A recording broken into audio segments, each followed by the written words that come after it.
Oui. Alors, j'invite maintenant le fondateur de Mama Édition, Tigran Ardang, à nous faire sa présentation, s'il vous plaît. Bonjour Tigran. Bonjour Karen et merci beaucoup Valérie pour cette jolie présentation. Donc aujourd'hui, très brièvement pour ceux qui ne nous connaîtraient pas, Mama Édition fête ses 20 ans.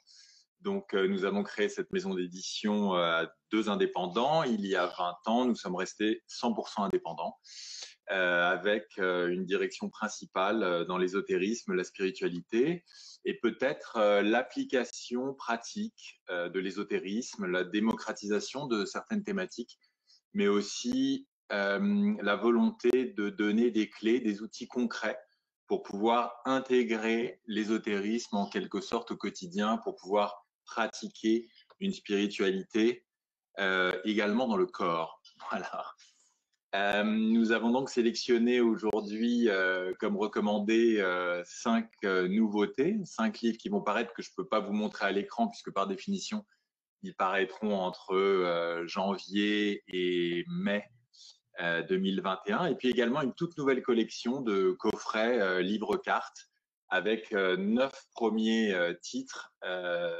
uniquement sur la spiritualité et l'ésotérisme.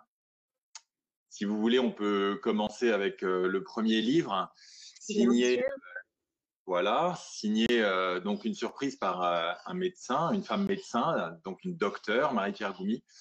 Tu accoucheras dans l'extase. Donc c'est un livre très intéressant qui est à cheval entre un certain ésotérisme, une spiritualité, mais aussi une intégration de ces états de conscience amplifiés, de ces états de grâce mystique, puisque elle, la première fois qu'elle a connu ça, vécu ça spontanément, sans du tout y être préparée en tant que scientifique, c'était en plein milieu de son accouchement.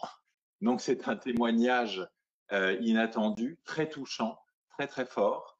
L'intérêt est cette passerellisation, c'est-à-dire un bagage, une approche de quelqu'un qui est scientifique et qui donc n'essaye pas de nous convaincre de quoi que ce soit, n'est pas elle-même férue de thématiques ésotériques particulièrement, et pour qui cette découverte va être d'autant plus forte que ça n'est pas sa culture, ça n'est pas son bagage, ça n'est pas son trajet. Donc tu accoucheras dans l'extase, c'est un livre qui sort en janvier, donc de Marie-Pierre Goumy, et qui est très très intéressant par la façon dont ça lève le voile sur des expériences mystiques spontanées, et la façon dont maintenant qu'aujourd'hui un certain nombre de femmes commencent à parler, mais aussi de médecins, de docteurs, on s'aperçoit, comme pour les expériences de mort imminente par exemple, qu'il y en a beaucoup, beaucoup plus que l'on ne croit, y compris dans des cadres hospitaliers ou des maternités, par exemple dans le cadre d'un accouchement. Ensuite, on poursuit sur le mois de février avec Conscience animale, communiquer avec le vivant. Donc vous voyez d'ailleurs ces couvertures par ici à l'écran. Conscience animale est un livre qui a complètement révolutionné l'approche que j'avais de la communication avec les animaux, et au-delà de la communication avec le monde animal, la communication aussi avec le monde végétal et même minéral. C'est un ouvrage passionnant où il y a un petit peu avant et après. Une fois que vous avez lu ce livre, non seulement vous regardez plus les animaux de la même manière, mais même les plantes et les pierres. Il y a vraiment quelque chose qui passe entre les lignes de cet ouvrage, qui est un ouvrage ambitieux, mais qui ne fait pas que parler des expériences de l'autrice, qui est une grande professionnelle de la communication avec le monde animal, mais qui, j'allais dire, transmet quelque chose entre les lignes.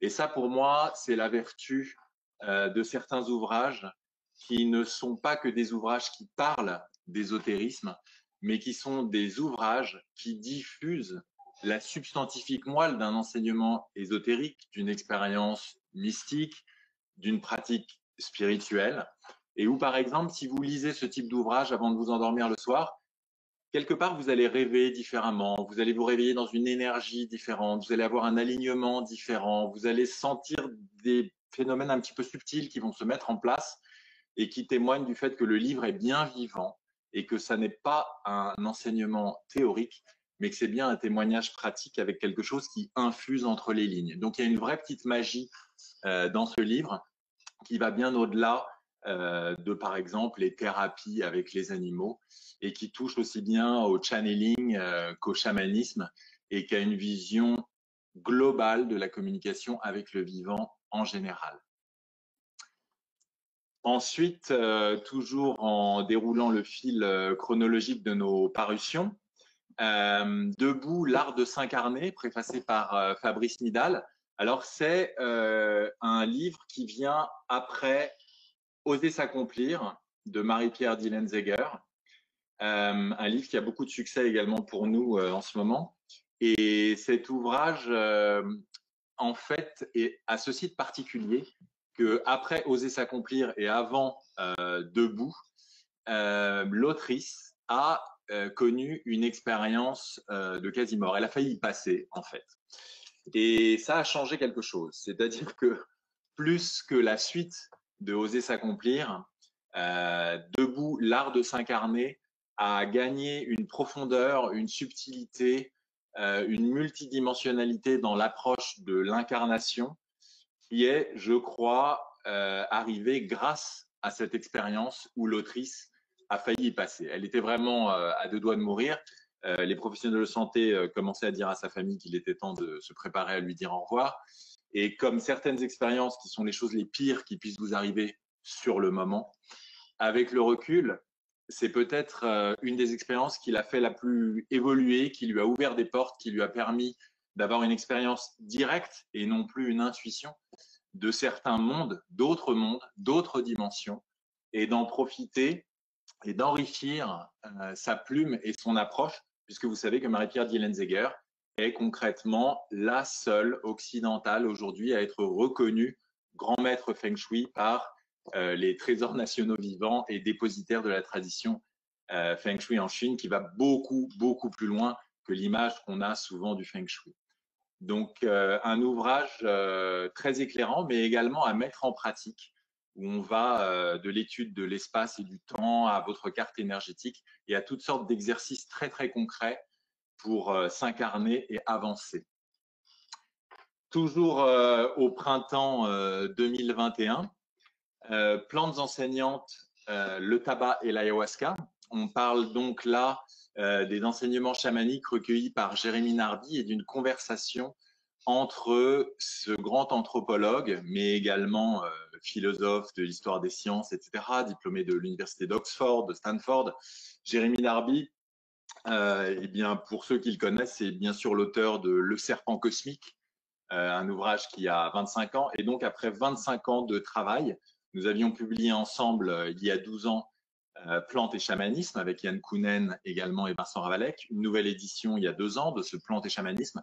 Mais depuis 25 ans, nous travaillons à un ouvrage sur le tabac et l'ayahuasca qui va révolutionner complètement la vision que les gens ont du tabac. Alors, je parle bien du vrai tabac, entre guillemets, c'est-à-dire du tabac plante maîtresse, plante enseignante, plante médecine, plante sacrée propre aux cultures chamaniques d'Amazonie et aux antipodes de la cigarette. Donc un ouvrage qui a également une partie de prévention et de mise en garde qui est très très intéressante et qui compare ces deux plantes avec un double éclairage où la science occidentale permet de complémenter tout le savoir indigène qui existe déjà par rapport au tabac, mais où nous avons effectué des recherches scientifiques depuis des années et pour cause sur le tabac qui permettent d'enrichir cette vision et où réciproquement, ce sont les savoirs indigènes qui, par rapport à l'ayahuasca, complémentent totalement la vision parfois un peu archétypale, un peu New Age, un peu réductrice que nous pouvons avoir et de ce qui a déclenché évidemment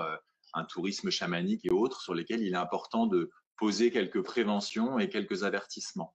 Donc c'est le grand retour de Jérémy Narby après Le Serpent cosmique, l'ADN et les origines du savoir, aujourd'hui traduit en 15 langues, vendu à plus de 60 000 exemplaires. Le grand retour de Jérémy Narby avec ceci de particulier que là, il se dévoile. C'est-à-dire que pour la première fois, ce n'est pas seulement l'anthropologue et le philosophe, histoire des sciences, qui parlent, mais c'est également l'homme qui a essayé, qui a pratiqué, l'observateur qui est devenu expérimentateur et qui lève le voile sur plus de 30 ans de pratiques chamaniques, d'enseignement, de retraite auprès notamment des Indiens Ashaninka de Haute-Amazonie péruvienne. Et enfin, un 5e livre, Ciel blanc, ciel noir, Alors, pour parler de la collection Chamanisme, donc nous, je ne vais pas vous présenter toute la collection Chamanisme. On est l'éditeur évidemment de La Voix du Chaman, de Caverne des Cosmos, etc. Nous avons publié Mère, l'enseignement spirituel de la forêt amazonienne. Donc, un ouvrage qui a beaucoup, beaucoup de succès. On en est aujourd'hui à la 10e réimpression un an après sa parution. Donc, c'est dans la même collection, bien sûr, le Femme Chaman dont on vient de parler ici. Même collection où nous avons publié Chaman Céleste, qui a gagné le premier prix du livre chamanique.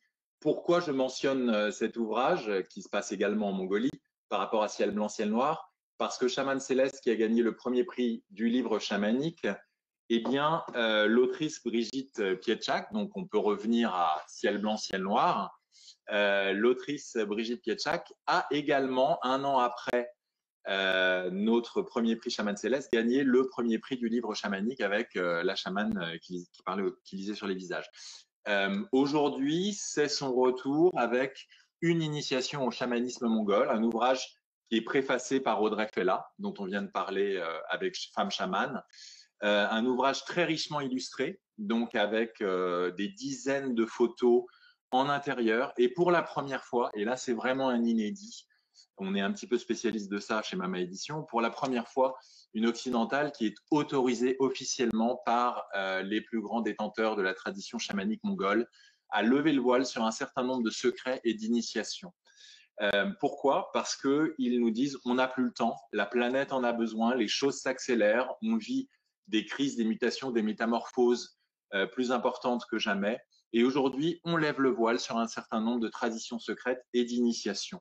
Donc, un certain nombre de photos prises dans les yurts, dans les tipis, en plein cœur des initiations chamaniques, mais également de magnifiques paysages de Mongolie, des montagnes à la steppe, du désert de Gobi à la Sibérie, avec un témoignage donc de cette Française qui est initiée par Enktuya, donc Enktuya, la chamane qui est au cœur du film Un monde plus grand avec Corinne Sambrin. C'est cette même chamane qui a initié Brigitte Pietschak, à la différence de Corinne Sambrin. Donc Brigitte Pietschak aujourd'hui est restée la disciple depuis maintenant une dizaine d'années de Enktuya, donc depuis une dizaine d'années en Mongolie où elle va et retourne. Un ouvrage unique en son genre, du coup, qui va nous permettre d'apprendre, de découvrir énormément de choses sur le berceau même du chamanisme, puisque comme vous savez, le chamanisme à l'origine vient de Sibérie. Enfin, après ces ouvrages donc dans la collection Chamanisme, dans la collection Mutation, une déclinaison en coffret et en livre-carte, puisque nous publions fin 2021. Nous allons publier, et ce jusqu'à Noël 2021, une magnifique collection de livres-cartes au format de nos livres classiques, avec des vrais outils à mettre en pratique pour aller plus loin. Alors d'un côté, un livre qui sera la substantifique moelle, l'essence même d'ouvrages comme Mère, comme les 8 circuits de conscience, comme Le chaman et le psy, comme Ciel blanc, ciel noir, etc. Vous retrouvez ici un certain nombre de nos ouvrages best-sellers. Vous avez en haut la trilogie de Laurent Hugli. Vous avez ensuite Le chamanisme mongol dont on vient de parler, les 2 nouveaux livres de Marie-Pierre Dillenzeger, et enfin en bas les 3 ouvrages de Agnès Thévenin, cette énergie thérapeute guérisseuse, avec 3 ouvrages tirés de La douleur à la douceur, Splendeur des âmes blessées et Dans le silence de l'amour, qui paraîtra à la fin de l'année. 3 versions coffret avec le soin, l'âme et l'amour. J'insiste sur un aspect de ces livres-cartes. Je pense que vous serez tous impressionnés par la qualité non seulement de fond, mais également de forme de ces ouvrages. On a revu en termes de direction artistique, en termes de fabrication, avec un paquet de cartes pour la théorie, un paquet de cartes pour la mise en pratique, un livret qui est au même format que le livre, et du coup des cartes, par exemple dans Le chamanisme qu'on voit actuellement de Laurent Hugli, 101 pages de connaissances, 101 pages de savoir et 101 cartes de pouvoir. Donc des cartes qui vont mettre l'accent sur l'aspect le plus proverbial, le plus essentiel de l'enseignement de tel ou tel livre, et en correspondance des pages d'un livret qui vont donner un contexte, l'interprétation de l'auteur, l'avant, pendant et après autour de cette citation, de cette perle de sagesse, pour que ces perles de sagesse ne soient pas qu'un savoir ésotérique, mais deviennent bien une véritable mise en pratique. Oui, pardon, Tigrane. Eh bien, merci à vous pour ce moment d'échange. Merci à vous.